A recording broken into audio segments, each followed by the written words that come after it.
सोचिए, एक अदालत में हत्या का आरोपी खड़ा है और जब उससे पूछा जाता है कि उसने ऐसा क्यों किया, तो उसका जवाब सुनकर सब सन्न रह जाते हैं। वो कहता है, ये मैंने नहीं, शैतान ने मुझसे करवाया है। अब देखिए, ये सिर्फ कोई बहाना नहीं था, बल्कि एक असली कानूनी बचाव था जिसने पूरे अमेरिका को हिलाकर रख दिया था। ये शब्द थे आर्ने शायन जॉनसन के, एक ऐसा आदमी जो अपनी जिंदगी की जंग लड़ रहा था और उसका डिफेंस ऐसा था जो इतिहास में पहले कभी सुना ही नहीं गया था। उसका सीधा सीधा दावा था कि वो कातिल नहीं है, बल्कि वो तो खुद एक शैतान का शिकार है। और यहीं से वो सवाल उठता है जो दिमाग को घुमा देता है, क्या शैतान का कब्जा मर्डर के लिए एक जायज़ कानूनी बचाव हो सकता है? क्या कोई कोर्ट ये मान सकता है कि एक इंसान अपने किए के लिए जिम्मेदार नहीं है क्योंकि उस पर किसी अनदेखी शैतानी ताकत का कंट्रोल था? साल 1981 में अमेरिकी इतिहास में पहली बार इस सवाल को एक असली मुकदमे में परखा गया। ये मुकदमा था आर्ने शायन जॉनसन का और ये case devil made me do it case के नाम से हमेशा के लिए मशहूर हो गया। लेकिन इस अदालती ड्रामे की जड़ें आखिर थीं कहाँ? इसकी शुरुआत हुई थी एक परिवार के बुरे सपने से, जो एक छोटे बच्चे डेविड ग्लैडज़ल के साथ शुरू हुआ। तो ये कहानी शुरू होती है एक नई उम्मीद के साथ। आर्ने की मंगेतर डेबी अपने परिवार को लेकर एक नए घर में शिफ्ट होती है। परिवार में उसका 8 साल का छोटा भाई डेविड भी था। सब एक नई शुरुआत को लेकर बहुत खुश थे, पर उन्हें जरा भी अंदाजा नहीं था कि ये खुशी एक भयानक तूफान से पहले की शांति है। बहुत जल्द उस नए घर में अजीब अजीब चीजें होने लगीं। डेविड, जो पहले एक हंसता खेलता बच्चा था, अचानक बदल गया। वो खेलते खेलते रुक जाता और बस दीवारों को घूरता रहता। जब उससे पूछा तो उसने एक सींगों वाले बूढ़े आदमी के बारे में बताया। परिवार को लगा कि शायद नए घर में उसका मन नहीं लग रहा और उन्होंने इस बात को नजरअंदाज कर दिया। पर यह तो बस शुरुआत थी। हालात बहुत तेजी से बिगड़ने लगे। पहले ही हफ्ते में डेविड ने मुस्कुराना बंद कर दिया और चुप चुप रहने लगा। दूसरे हफ्ते वो लैटिन भाषा में बोलने लगा और बाइबल की ऐसी बातें कहने लगा जो उसने कभी पढ़ी ही नहीं थी। तीसरे हफ्ते तक उसके शरीर पर बिना किसी वजह के खरोच के निशान दिखने लगे और चौथे हफ्ते तक उसकी आवाज ही चली गई। वो सिर्फ फुपकारता और गुर्राता था। अब तक परिवार का डर यकीन में बदल चुका था। उन्हें पूरा भरोसा हो गया था कि ये कोई दिमागी बीमारी नहीं बल्कि कुछ और ही है। उन्होंने मदद के लिए पैरानॉर्मल एक्सपर्ट्स को बुलाया और बस यहीं से कहानी ने एक बहुत ही खतरनाक मोड़ ले लिया। उन्होंने उस दौर के सबसे मशहूर पैरानॉर्मल जांचकर्ताओं एड और लोरेन वॉरेन को बुलाया। जी हां, वही एड और लोरेन वॉरेन जिनका नाम द कॉन्जूरिंग फिल्मों की वजह से हर कोई जानता है।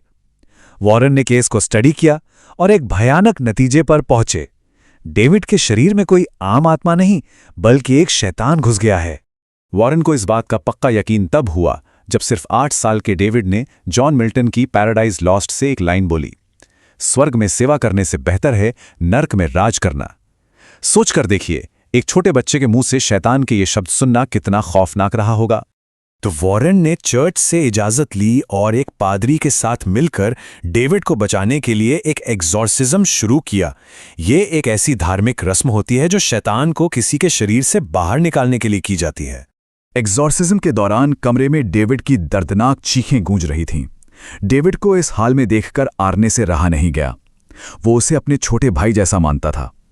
हताशा में वो शैतानी ताकत को चुनौती देते हुए चिल्लाया, मुझे ले लो, इस लड़के को अकेला छोड़ दो। और जैसे ही उसने ये कहा, कमरे में एक भयानक खामोशी छा गई। डेविड की चीखें बंद हो गईं।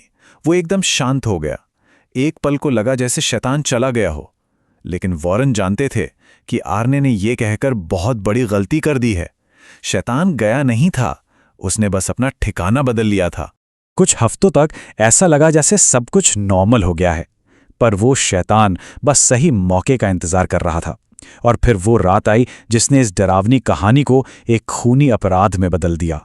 एक रात आर्ने, डेबी और उनका मकान मालिक साथ बैठे थे। पैसों को लेकर बहस छिड़ गई। बात इतनी बढ़ गई कि मकान मालिक ने डेबी की छोटी कजिन को पकड़ लिया। ये देखते ही आर्ने अचानक एक ट्रांस में चला गया। उसने अपनी जेब से चाकू निकाला और मकान मालिक पर एक के बाद एक कई वार कर दिए। और जैसे ही हमला खत्म हुआ, वो होश में आ गया। उसे कुछ भी याद नहीं था कि अभी अभी क्या हुआ। उस रात एक आदमी की जान चली गई। जब पुलिस ने आर्ने को गिरफ्तार किया तो उसके पास कहने के लिए सिर्फ एक ही बात थी, ये मैंने नहीं किया, ये शैतान ने मुझसे करवाया है। तो अब मामला अदालत में था, जहां एक ही हत्या के लिए दो बिल्कुल अलग अलग कहानियां टकराने वाली थीं। एक तरफ शैतानी कब्जे का दावा था, तो दूसरी तरफ ईर्ष्या और जुनून की एक इंसानी कहानी। अदालत में दो थ्योरी पेश की गईं। वॉरेन का मानना था कि एग्जॉर्सिज्म के दौरान शैतान ने डेविड का शरीर छोड़कर आर्ने के शरीर पर कब्जा कर लिया था, इसलिए हत्या के वक्त आर्ने का खुद पर कोई काबू नहीं था। वहीं पुलिस का एंगल बिल्कुल सीधा साधा था।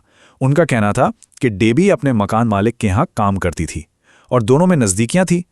आर्ने एक जेलस लवर था जिसने जलन में आकर यह खून किया। तो कानून ने क्या फैसला लिया? जज रॉबर्ट कैलाहन ने शैतानी कब्जे वाले डिफेंस को कोर्ट में पेश करने से साफ इनकार कर दिया। उनका तर्क एकदम सीधा था, कानून विज्ञान और सबूतों पर चलता है, आस्था पर नहीं, और ऐसी किसी चीज को अदालत में साबित नहीं किया जा सकता जिसे न देखा जा सकता है न परखा जा सकता है। इस एक फैसले के साथ ही आर्ने के बचने की आखिरी उम्मीद भी खत्म हो गई। ज्यूरी ने उसे फर्स्ट डिग्री मैनस्लॉटर यानी गैर इरादतन हत्या का दोषी पाया और उसे जेल की सजा सुनाई गई। मुकदमा तो खत्म हो गया, लेकिन कहानी खत्म नहीं हुई। सवाल आज भी जिंदा है, क्या आर्ने जॉनसन वाकई एक शैतान का शिकार था, या फिर ये इंसानी दिमाग के अंधेरे कोनों की एक दुखद कहानी थी? हमारे सोर्स का विश्लेषण एक मनोवैज्ञानिक एंगल की तरफ इशारा करता है। हो सकता है कि आर्ने को सच में यह यकीन हो गया था कि उसके अंदर एक शैतान है। एक्सोर्सिज्म में उसकी उस चुनौती के बाद यह गहरा विश्वास उसके दिमाग पर इतना हावी हो गया कि शायद उसने एक गंभीर मनोवैज्ञानिक डिसऑर्डर को ट्रिगर कर दिया हो। मतलब उसके काम किसी शैतान के कारण नहीं, बल्कि उसके अपने ही भ्रम के कारण हुए हों। ये केस हमें मानसिक बीमारी और अलौकिक घटनाओं के बीच के खतरनाक कन्फ्यूजन के बारे में चेतावनी देता है। और आखिर में ये केस हमें एक बहुत ही गहरे और परेशान करने वाले सवाल के साथ छोड़ जाता है। आखिर एक सच्चे विश्वास और एक खतरनाक भ्रम के बीच की वो बारीक सी लाइन कहाँ होती है?